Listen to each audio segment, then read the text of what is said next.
Okay, we're picking up Alan in his 6th frame. He has 88 open, and he gets 9, leaving the 6th pin.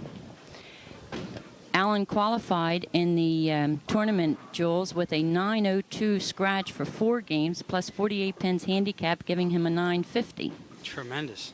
And Scott Stuart, he had 797 scratch with 164 handicap and a total of 961. So it seems that Alan has the advantage in knowledge and ability, but that doesn't always prove out in the matches, right? Yes, especially it's about 40 pins difference now, and Alan better start to get something together here.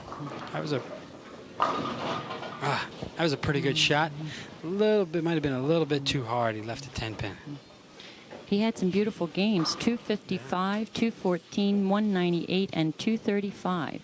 Super bowler, super. Of course, as we know, it's a little different when you're under the TV lights, right? Yeah, it sure is. Different story. Nice shot on the 10 pin. Now we'll see Scott Stuart for the first time. Scott lives in Newark, and he goes to Glasgow High. He's a 10th grader, and he also likes baseball.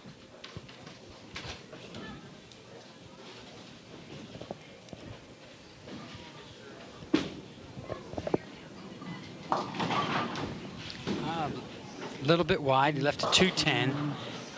Scott's a little bit deliberate in his delivery. Didn't let that ball get up.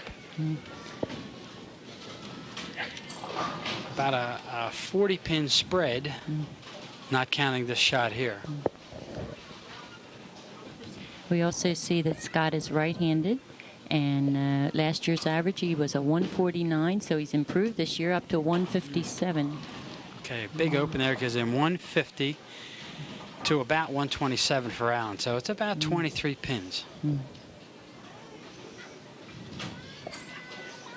Okay, and he still has 3 frames to work on that. I noticed his dad was instrumental in getting him bowling, and most all the young bowlers today like the Columbia ball. Pretty popular ball. Well, it seems like all the pros use it, so sort of follow suit. But it is a good ball. They all weigh out nice. I sort of like them myself. But on some conditions, I think it's important to point out that the old black rubber ball is still the best. Yes, when you have a very dry condition, you need the hard rubber ball. I think Alan's using a Rotostar, a plastic Rotostar, and it has the weight block is you drill a ball right over the label, but the weight block in the ball is to the right and toward the fingers, which gives you positive weight. Positive weight, for those who don't know, retards the roll. Lets the ball go straighter, longer, and then finishes later. What do you think would be a good tip if you were giving each of these young bowlers a tip to work on their game? I put a lot of stress on approach because I think that's control and, 80% of the game. How do you feel about that? Yeah, well, the whole game is basically behind the foul line, and you shouldn't let yourself get distorted by how many pins you're getting. You should work on what is behind the foul line. It seems as Alan has quite a crisp approach. It's a little fast. He stands up a lot, drags the ball through. He would do better to relax, let the ball swing, let things happen a little bit more. Well, I think part of that is due to the TV cameras and the lights. It's interesting to note, outside of bowling, which is Alan's #1 sport, he likes basketball and very interested in music, which I'm happy to see, and plays the alto sax. He Terrific. improved tremendously from last year. Now 175, and this year he's shooting 186. That's good.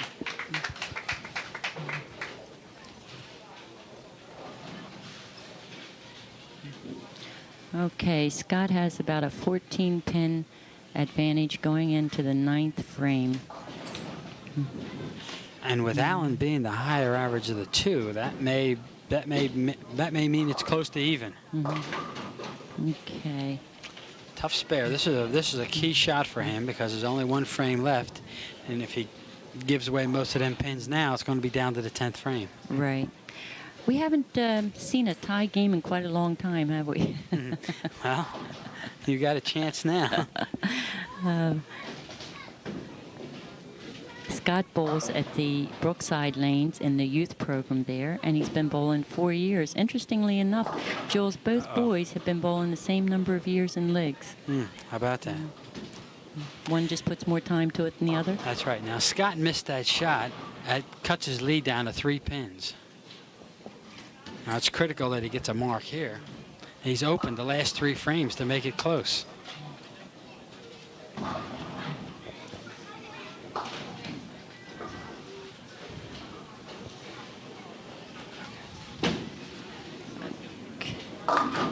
Little high. Got a break on a high hit. Carries a strike. He's actually only got 1 miss in a 9th. The other, the open that he had in the 2nd and 3rd were splits. The open that he had in the 7th was a washout. And the only looked like another, no, a split. And then there was a washout in the 8th. The only one he missed was really the 9th frame. There's a big shot here. If he can strike here, he'll really put the pressure on Allen. Oh, and he does. Okay. Okay. I think that's going to, if he gets, yeah, he needs 8 to win. 8 to win. If he gets 8 pins, he'll lock him out. Lock Allen out. It looked like Allen had all the momentum coming into the 10th. Scott threw a double, changed it right around. So the best Allen could do going out would be 195. 195, that's right. This is a big shot here. Okay, that's enough. It's enough. All right. 198. 198, and he's the winner. Okay, we're going to break now for a commercial. We'll be right back with the leading qualifier, Karen Minchella, I'm happy to say, on the distaff side. And we'll see her in action challenging Scott Stuart in just a moment. Okay, welcome back to Bowlers Gazette. We have Scott Stuart. He is in the 4th frame, and he misses the 4-7, leaving him a total of 107 in the 4th. Karen Minchella has 36 in the 2nd, a spare working going up to the 4th.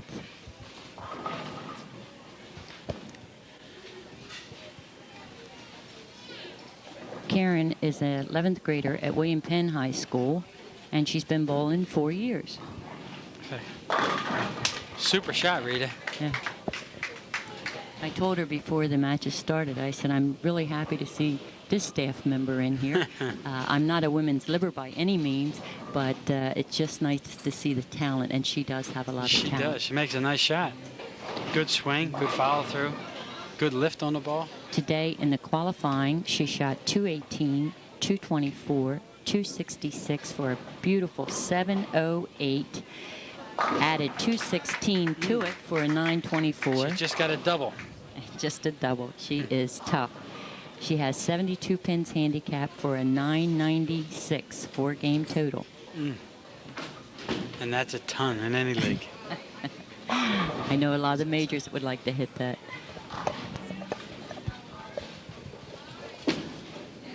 This is the final game of the Delaware Junior 600 Club Tournament, which took place today at First State Lanes qualifying. Then they went into the pro format, top 5, and we had the top 3 on TV for you today. It's a nice way to open the 1981 season. Terrific, and it all happened today. Everything was today.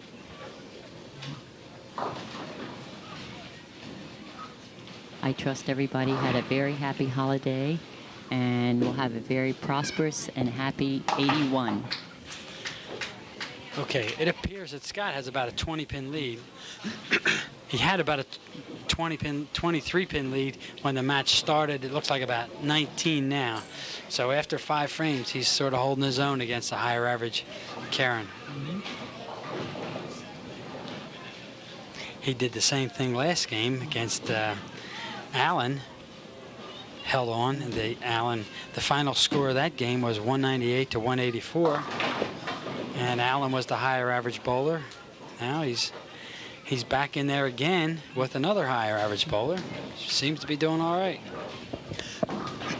Karen last year was 169. This year she's currently averaging 179.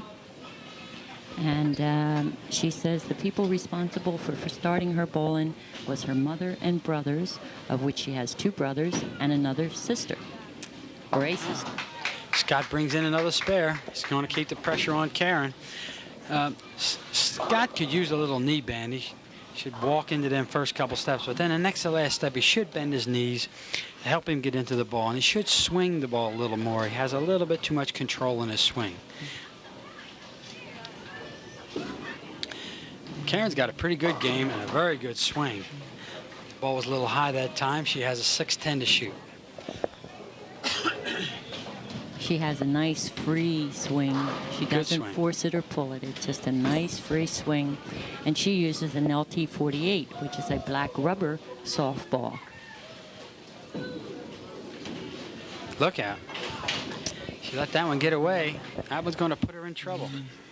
Although she's the higher average bowler, she's going to have to bowl like a higher average bowler too. So I don't think Scott believes anybody can beat him today. Well, it remains to be seen. Karen's a very tough competitor. She doesn't give up easily. That looked like a good shot. Bailed out a little bit, but was a pretty good shot. Karen also lists her outside activities, and one is skating. It's interesting to see the diversion of interest in sports among the young bowlers. They love bowling, but they have those outside activities. Another chop. Bad break there. 5 right off the 8, left-hander. Puts her about 40 pins down. Something's really going to have to turn around these last couple frames. Yeah. Scott has 4 frames remaining, and Karen only has 3 frames remaining, so it could really turn. Okay, high on the head pin, leaves a 3-6.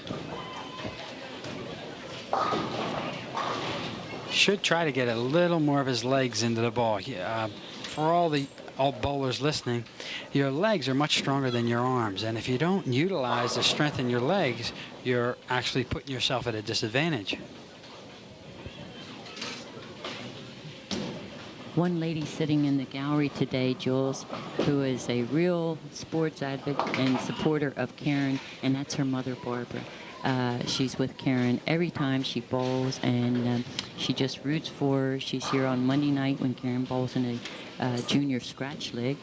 And I know Saturday mornings at Bowlorama, she's also a volunteer coach and really participates with the family. Okay, on that spare, Scott chopped the 3 off the 6, which was the exact same thing that Karen did last frame. So the spread's back to about 30, but there's 3 frames left.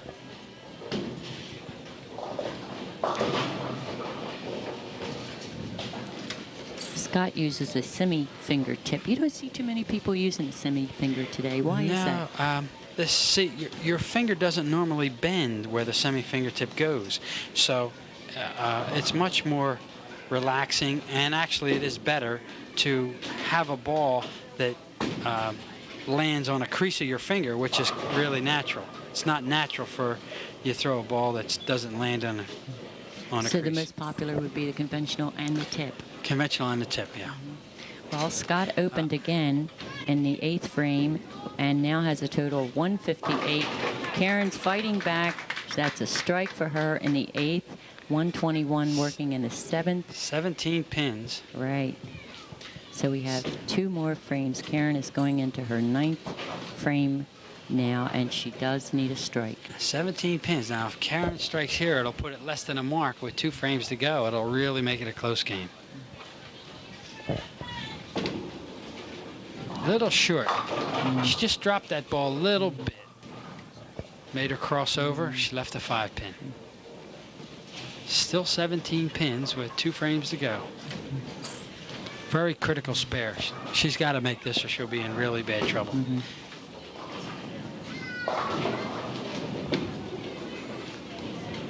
Looks good. Okay. Good shot.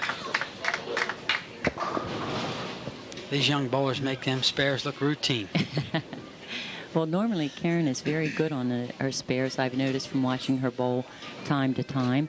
I have not seen Scott bowl before, but he knows what he wants to do. He seems a little erratic on that first ball, and he's trying to keep it around the pocket.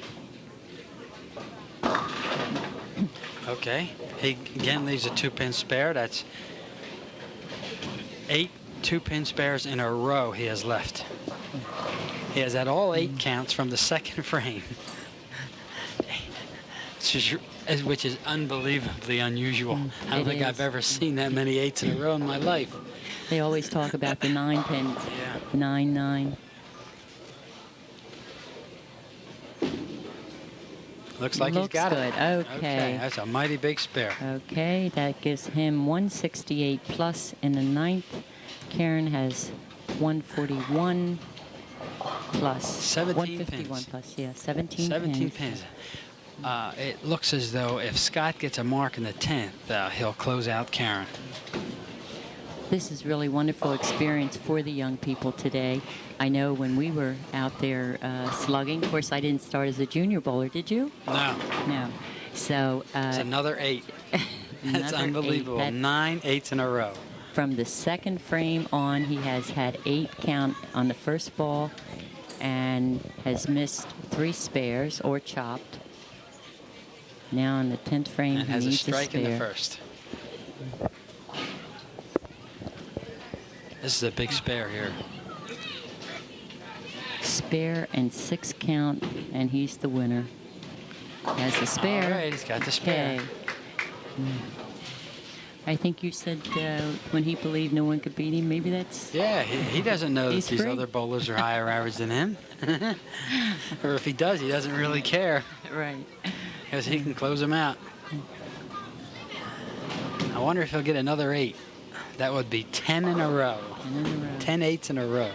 I'm sure he'd rather they be strikes. Okay, looks high. No? All right. There it is. He gets started with a strike and ended with a strike. And has Okay. all 8s in the middle. And 196. Good game, 196. He is the winner. And we'll have a presentation in just a moment. The most Karen can finish up here with is 191. That'll lower her to 180.